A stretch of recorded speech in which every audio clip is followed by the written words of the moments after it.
అందరికీ వందనాలు. గడిచిన నెల దేవుని వాక్యాన్ని అందించడంలో దేవుడు ఎంతగానో సహాయం చేశాడండి. ముందుగా దేవాతి దేవునికి కృతజ్ఞతాస్తుతులు చెల్లిస్తున్నాను. మీరందరూ కూడా విన్నటువంటి ఆ వాక్యం ద్వారా బలపడుతున్నారని, విశ్వాసంలో స్థిరపరచబడుతున్నారని, బలపడుతున్నారని నేను నమ్మి విశ్వసిస్తున్నానండి. ఈ వాక్యాన్ని నెలకి మాత్రమే పరిమితం చేయకుండా దాన్ని కొనసాగించాలని దేవుని యొక్క ఆత్మ చేత ప్రేరేపించబడి దాన్ని కంటిన్యూ చేయాలని నిర్ణయం తీసుకున్నాం. మీరందరూ కూడా ఆ వాక్యాలను క్రమం తప్పకుండా చూడాలని మిమ్మల్ని అందరూ నేను కోరుకుంటున్నానండి. మరి మీ కొరకు ప్రార్థన చేయడానికి మేము సిద్ధంగా ఉన్నాం. మీ ప్రార్థన అవసరతలను మాకు తెలియచేసినట్లయితే, మీ ప్రార్థన విజ్ఞాపనలు మాకు తెలియచేసినట్లయితే, మరి వాట్సాప్ ద్వారా కానీ, మరి ఫోన్ కాల్ ద్వారా కానీ, లేకపోతే మెసేజ్ ద్వారా కానీ మీ యొక్క ప్రార్థన అవసరతను మాకు తెలియచేసినట్లయితే మీ కొరకు ప్రార్థన చేయడానికి మేము మా సంఘము సిద్ధంగా ఉన్నాం. కాబట్టి మీ యొక్క ప్రార్థన అవసరతను మాకు తెలియజేయండి. అదేవిధంగా ఈ సేవలోను దేవుని వాక్యాన్ని అందించే విషయంలోనూ మా కొరకు దేవుణ్ణి ప్రార్థించమని మిమ్మల్ని అందరినీ నేను కోరుకుంటున్నానండి. గడిచిన నెల ఉదయకాల కుటుంబ ప్రార్థనలు, ఎర్లీ మార్నింగ్ ఫ్యామిలీ ప్రేయర్స్ అనే దాన్ని మనం ప్రారంభించాం. మరి మీరందరూ కూడా మీ మీ కుటుంబాలతో మీ గృహాల్లో ఉదయాన్నే దేవుణ్ణి ప్రార్థిస్తున్నారని, ఆయన్ని స్తుతించి ఆరాధిస్తున్నారని నేను నమ్మి విశ్వసిస్తున్నానండి. ఒకవేళ ఎవరైనా చేయకపోతే మరి రేపటి నుంచి దాన్ని ప్రారంభించమని కూడా మిమ్మల్ని అందరినీ నేను ప్రోత్సహిస్తున్నాను. మరి ఈ నెల మరొక మంచి అలవాటు, మరొక గుడ్ హ్యాబిట్ని మనం అలవాటు చేసుకుందాం. అదే దేవుని వాక్యాన్ని చదవడము లేదా దేవుని వాక్యాన్ని ధ్యానించడము, బైబిల్ రీడింగ్. ఏమండి, దేవుని వాక్యము ఎంతో బలమైందండి. అది ఎంతో శక్తివంతమైంది. అది రెండంచులు గల ఎటువంటి ఖడ్గము కంటేను ఎంతో వాడిగలది అని బైబిల్ గ్రంథంలో రాయబడిందండి. హెబ్రీ పత్రిక 4వ అధ్యాయము 12వ వచనం మనం చదువుకున్నట్లయితే, ఎందుకనగా దేవుని వాక్యము సజీవమై బలము గలదై రెండంచులు గల ఎటువంటి ఖడ్గము కంటేను వాడిగా ఉండి ప్రాణాత్మలను కీళ్లను మూలుగను విభాజించినంత మట్టుకు దూలుచు హృదయం యొక్క తలంపులను ఆలోచనలను శోధించుచున్నది. దేవుని యొక్క వాక్యము రెండంచులు గల ఎటువంటి ఖడ్గము కంటేనో అది ఎంతో పదునైంది, వాడిగలది, ఎంతో బలమైంది అని మనం వాక్యంలో చూస్తున్నామండి. అలాంటి దేవుని వాక్యాన్ని అనుదినము మనం ధ్యానించడం, అనుదినము మనం చదవడం, అది మన ఆత్మీయ జీవితాలకి, వ్యక్తిగత జీవితాలకి అదెంతో మేలు, అదెంతో ఆశీర్వాదకరం అండి. ఒక్కోసారి మన జీవితంలో ఎలాంటి నిర్ణయాలు తీసుకోవాలో, ఎటుగా మనం ప్రయాణం చేయాలో మనం నిర్ణయం తీసుకోలేకపోవచ్చు. అలాంటి సమయంలో దేవుని వాక్యము మనకు ఎంతగానో ఉపయోగపడుతుందండి.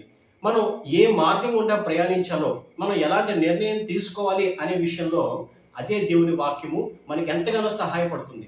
కీర్తనల గ్రంథము 119వ కీర్తన 105వ వచనం మనం చదువుకున్నట్లయితే, నీ వాక్యము నా పాదములకు దీపమును, నా త్రోవకు వెలుగునై ఉన్నది. ఆయన వాక్యము మన పాదాలకు దీపము, మన త్రోవకు వెలుగుగా ఉండి ఆ యొక్క మార్గాన్ని మనకి చూపిస్తూ మనల్ని నడిపిస్తూ ఉంటుందండి. మరి ఎవరైతే ఈ యొక్క వాక్యాన్ని అనుదినము ధ్యానిస్తూ ఉంటారో వారు ధన్యులు అనే మాటను కూడా మనం బైబిల్లో చూస్తాం. కీర్తనల గ్రంథము 1వ కీర్తన 2వ వచనం మనం చూసినట్లయితేనండి, యెహోవా ధర్మశాస్త్రమునందు ఆనందించుచు దివారాత్రము దాన్ని ధ్యానించువాడు ధన్యుడు. మరి మన జీవితాల్లో మనం కూడా ధన్యులముగా మార్చబడాలి అంటే ఆ దేవుని వాక్యాన్ని అనుదినము మనం ధ్యానించడం అలవాటుగా మార్చుకోవాలి. గడిచిన నెల ఒక మంచి అలవాటుతో మనం ప్రారంభించాం. అదే ఉదయకాల కుటుంబ ప్రార్థనలు. మరి కుటుంబం అంతా ఆ తెల్లవారుజామున, ఆ ఎర్లీ మార్నింగ్ మనందరం లేచి దేవుణ్ణి ప్రార్థించడము, స్తుతించి ఆరాధించడము, అది ఎంత ఆశీర్వాదకరమో, అది ఎంత దీవెనకరమో మనం విన్నాం. మరి గడిచిన నెలంతా మనం దాన్ని చేస్తూ వచ్చామండి. మరి ఈ నెల మరొక మంచి అలవాటు, మరొక గుడ్ హ్యాబిట్తో మనం ముందుకెళ్దాం. అదే దేవుని వాక్యాన్ని చదవడము.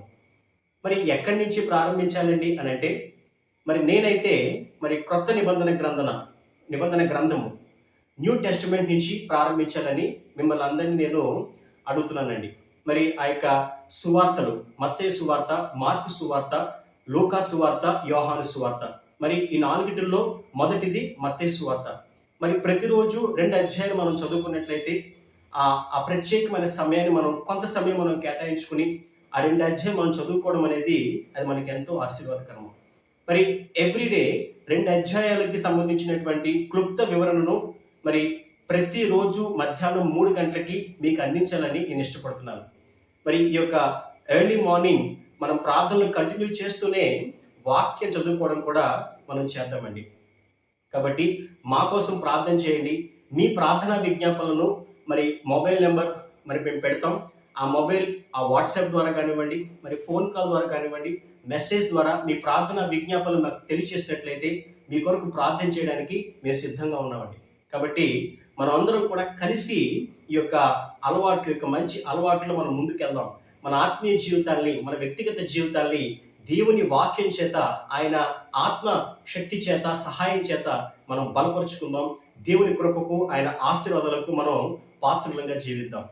కాబట్టి ఈ యొక్క నూతనమైనటువంటి అలవాటుతో మనం ముందుకెళ్దామండి. మరి ప్రార్థన చేసుకుందాం. మహోన్నతుడా, మహాపరిశుద్ధుడా తండ్రి, మీ యొక్క ప్రేమ కనికరమును బట్టి మీకు వందనాలు. మరి గడిచిన నెలంతయు ప్రభువా, మరి ఆ యొక్క ఉదయకాల కుటుంబ ప్రార్థనలో మేమందరము మరి కలిసి, మా కుటుంబాలతో కలిసి మిమ్మల్ని ప్రార్థించడానికి ఎంతో సహాయం చేస్తాం నాయన. ప్రభు, మరి ఎవరైతే చేయలేకపోతున్నారో ప్రభు, వారిని మరింత బలపరచండి. ఆ ఉదయకాలము మరి కుటుంబంతో కలిసి ప్రార్థన చేయడానికి అందరికీ సహాయం దయచేయండి. మరి అదేవిధంగా మరి ఈ నెల మరి ప్రారంభం నుంచి ప్రభు, మరి మీ యొక్క వాక్యం చదవడానికి ఎవ్రీడే ఆ యొక్క వాక్యాన్ని ధ్యానించడానికి మా అందరికీ సహాయం దయచేయవలసిందిగా, అదే వాక్యం ద్వారా మమ్మల్ని బలపరచవలసిందిగా, స్థిరపరచవలసిందిగా మిమ్మల్ని బ్రతిమాలుకుంటూ నజరేయుడైన యేసుక్రీస్తు వారి అతి పరిశుద్ధ నామంలో మిమ్మల్ని ప్రార్థించి బ్రతిమాలి వేడుకుంటున్నాము మా పరమ తండ్రి. ఆమేన్. అందరికీ వందనాలు.